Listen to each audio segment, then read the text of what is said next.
I just got on a roll, and the great, Larry Legend says life balances out. So that's it balanced out tonight, and it evened up a little bit, and shots went in, and I think I was fortunate enough to get to my spots, and my teammates did a great job finding the ball for me, and the rim looked a lot bigger. Yeah, obviously I get more comfortable down the stretch, I guess, when it comes down to big time moments and big time plays. It's always been that way. I think it's easier for me to lock in to a certain extent, and obviously I already had it going a little bit, and once the fourth quarter hit, I just took my shots and they went in at the floor, so it was a hit. He's a really good big shot maker. I mean, he likes that moment. That moment is something that he enjoys, and again, he got it going, and so, but as I said before the game, he brings us great value when he doesn't have it going because of his defense has really gotten better, and he can guard multiple positions. Celtics win again. They can't stop winning. They win this one 95-88 over the Orlando Magic. They get their revenge, and we're going to talk about it here on the Garden Report. Oh, it's magic. Garden Report, Celtics blog, and CLNS radio.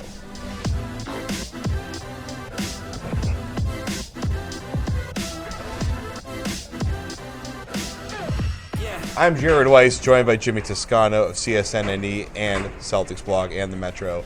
Let's talk and about your dreams. And my dreams, of course. So I've been dreaming of talking about the Celtics beating the Orlando Magic for about a week now, and it finally happened. So they pull off another comeback.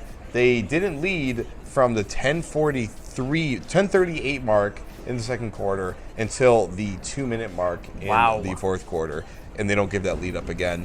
So they pulled this one off. It was a pretty remarkable game because some guys that really haven't been the main contributors for this team were the ones that really stepped up. First off was Evan Turner with 30 points. 30 points for Evan Turner. Only once in a while, according to Brad Stevens. Yeah, exactly. But the funny thing is when he was in Philly, he was scoring 20 points almost all the time. We haven't really seen that from him in a few years, but tonight he just in the fourth quarter it was 16 points for him in the fourth quarter. Perfect shooting, 6 for 6. Perfect shooting. He went 12. 24 in the second half. Yeah. He went, I think, on his last 13 shots, he hit all but one of them. I mean, it was just incredible the way that he was shooting the ball tonight. Quite efficient. Yeah, and I think that I want to give myself a little credit, too, because I had to write the game story tonight, and I started writing it like halfway through the fourth quarter as if they were going to lose, because they were down 8 points. Yeah. And they were playing pretty much like crap for most of the game. Brad Stevens would back me up on that. But they turned it around. It was mostly to Turner, who couldn't miss. He was 6 for 6 in the fourth quarter. He was hitting, as Brad Stevens said, he was throwing the ball into an ocean. And Pressy, those two guys were to me, they stood out, to everybody they stood out. Turner, like you said, he hasn't been the 30-point, he's not a 30-point scorer every night, he's not even a 25-point scorer. But earlier this year, he was, before Isaiah Thomas, he was the end of game guy. He was the guy who wanted the ball. He was the guy who you at least I can say I wanted him to have the ball in the end of the fourth quarter. And there was a couple of games where he would hit the shot. I remember we had a conversation about he would keep the shoes, the basketball sneakers from those games, that he would hit game-winning shots back in his Philly days, and now there's been a couple of games on the Celtics this year where that's the case. Good to see it again. My only concern, it's not really a concern, is whether or not he can do it with Isaiah Thomas on the court, and I think we'll talk about that later. Well, Turner had too much responsibility handling the ball for a while, and now with Thomas here, he's a secondary or even third ball handler in most instances. So it takes a lot of pressure off of him, and it makes things a lot better for him. So as this team approaches the playoffs, and that's something that we'll address in the second video, I said we were going to talk about it, but come on, I guess we have to always talk about the playoffs, right? I mean, it's the most pertinent thing for this team, right? Yeah. So, I mean, Turner is in a good situation that Thomas is here. He clearly showed tonight that it worked out for him pretty well. He's going to have those nights where his shot is falling. He's playing harder. Turner's one of those guys that just his kind of magnetism towards the ball will vary game to game. He won't be quite just going for the 50-50 balls. He won't be quite moving off the ball or on defense the way that he should. And on nights like this where he just has the motor really running in fifth gear, or he was in sixth gear tonight. He was more of a Ferrari tonight. I mean, the difference is huge. And it's not just the offense, but defensively, he's been solid for a while now. And he's never really been that good of a defender, which is an issue because he has a big physical advantage at small forward. He's a long, athletic 6'8" guy. And, well, 6'8" is debatable, but that's what he's listed at, I believe. We'll call him but, 6'8". Yeah, we'll call him 6'7" at least. But so, I mean, he is finally in this stretch playing smart defense. He's not making a lot of mistakes. Let's see the turnover numbers there. I think you're low tonight. 3 turnovers in 33 minutes where he took 20 shots. That's pretty solid. I mean, the guy's usage rate was really high tonight. And they were all turning the ball over in the That's first true. half. And, I mean, the Magic were so much worse. Oh, my God. It was a 21 turnovers? They had 20. 20, okay. But so, Turner, he's moving better all throughout the game, and that's something that you want to see. He's locked in. There's no question this team is so much dramatically, from an emotional standpoint, they're grinding is the word that we're hearing. Hashtag grinding is going to start being a thing at this point. Yeah, we'll call this episode hashtag grinding. How about that? But so, I mean, everyone's using the word grinding now. Stevens is, Bradley, Turner, everybody. And you're seeing it starting to make its way to the guys that weren't really grinding the entire time, and Turner's the one that you're seeing a lot better dividends from.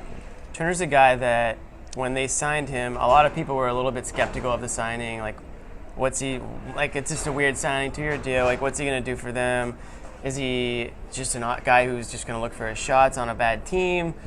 Or is he a guy who's going to buy into the system? And I think, like everybody else, he is buying into the system. And he said, post-game tonight, he said, no offense to anybody else in the league, but I don't really want to be a one-trick pony where I just do one thing, whether that's scoring or whether that's assists or whether that's whatever it is. He said he wants to focus on a little bit of everything, and like that goes into what you've been saying, how even on the nights where maybe he's not scoring 20 or even 15 points, his shot might not be there, he's not letting that affect him on the defensive end, or he's not letting that affect how he distributes the ball.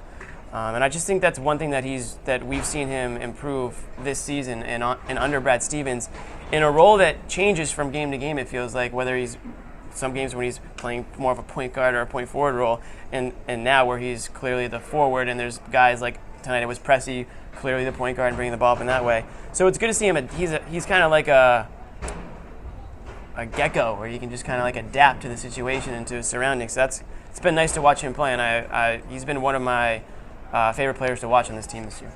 All right, now let's talk about Phil Pressy, the guy that doesn't play for a month and then gets called upon. And all of a sudden, more than a month, pretty much. Yeah, it's been since late January. He hasn't really played. And that was something that Stevens said that he should be expecting, that he's going to lose a lot of minutes with Turner, with Thomas coming in, and Pressy has clearly continued to work, and it paid off. And Pressy said after the game that he's been continuing to work out as hard as ever, practice as hard as ever whenever they do get to practice, and just continue to ready himself to get the opportunity, because Coach always says you never know when you're going to get called upon. He gets called upon tonight. He has 10 points and 10 assists. That's a really good game. It was so vital to that comeback in the fourth quarter. I mean, as great as Turner's scoring was, without Pressy's impact, especially defensively against Elfrid Payton, whose turnovers were 5. He had a game-high 5 turnovers, and you're going to give Phil Pressy a lot of credit for that one. I mean, it was a huge game in which Marcus Smart barely even played. Pressy played from the 4.5-minute mark in the third quarter all the way down to about 30 seconds left in the game.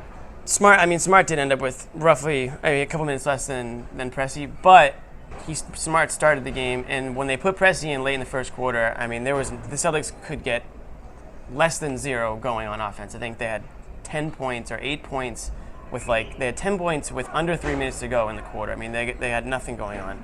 Pressy is one of the players that they substituted into the game, and the offense started to click.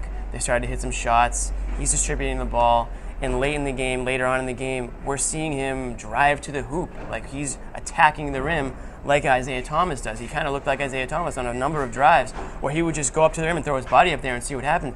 I think he was 4 for 5. He was 2 for 4 from the line. 2 for 4 from the line, but 4 for 5 from the field. He was 4 for 4 to start, and the fifth one was, I believe it was, I can't remember. I thought it was a layup that he missed, I think, under the hoop. But the point was, he was attacking, he was aggressive, he was doing everything they needed to do. He was distributing clearly with the 10 assists tonight.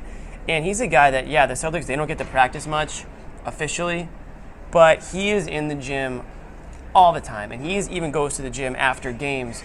On a game like tonight, if they weren't going to Indiana, I would not be surprised if he left here and he went straight to the gym, even though he did play. When he doesn't play in games, he goes to the gym after the games and he shoots around, and I know Kelly Olynyk does the same thing. Those guys I think they're best friends. I believe Kelly Olynyk has said that they're best friends, and I think that they push each other outside of the games to, just to keep on each other. And when Pressy's not playing at all, it's tough to keep that confidence. It's tough to kind of keep that frame of mind like that you belong. But he, as Olynyk said, when he doesn't play, he works even harder. That makes him work harder. And a lot of guys it might be the opposite. They might get down and out and just say, why even bother?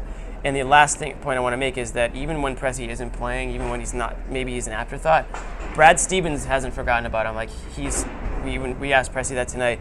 Brad Stevens will make a point to come over to him every so often and say, hey, like you mean a lot to our team. You mean a lot to this organization.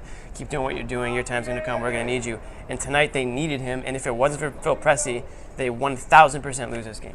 And that's what Stevens was saying in his post-game press conference, is that Pressy's been really big for them on the bench, the way he cheers on teammates, how he is in the huddles, how he is off the court, and that Stevens will go up to him constantly and remind him that his input off the court has been incredibly invaluable. And just having the guys at the end of the bench that are really pushing the team forward, I mean, that's the kind of stuff that you need if you want to be a well-run team. When we come back in part 2, let's talk more about the way that Brad Stevens is running this team. Sneak peek, spoiler alert, I guess. No, I don't want to say spoiler alert. Just sneak preview. It's going to be a lot of praise for Brad Stevens, because what he's done with this team over the past month now has been pretty incredible. And then we'll give the Box and Ball Awards. This is the Garden Report. Wicked awesome. It's been a wicked awesome Pod 1. So this is the Garden Report, brought to you by Peak Organic Brewing and Linda.com. We'll be right back.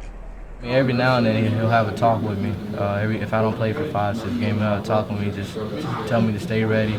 I mean, all the time. I mean, last year guys get hurt, and you know you have to step in and play. So I mean, just having him talk to you every couple of games or so, and letting you know that you're still part of the team. And for me, just winning. I don't mind not playing as long as we're winning, and I felt like that. I mean, from day one. So as long as we're winning, I'm happy. Fourth. Oh, I thought one of our best defenders on the floor, and the guy that spearheaded the whole night was Phil Pressy. You know, I thought, you know, Evan carried us in with his scoring. Phil Pressy's defense was huge, and Phil Pressy getting out on the break was huge. And then his ability to get to the foul line, break people down off the dribble, get to the rim a couple times when we've got nothing going was huge. And I just, you know, credited him in our locker room.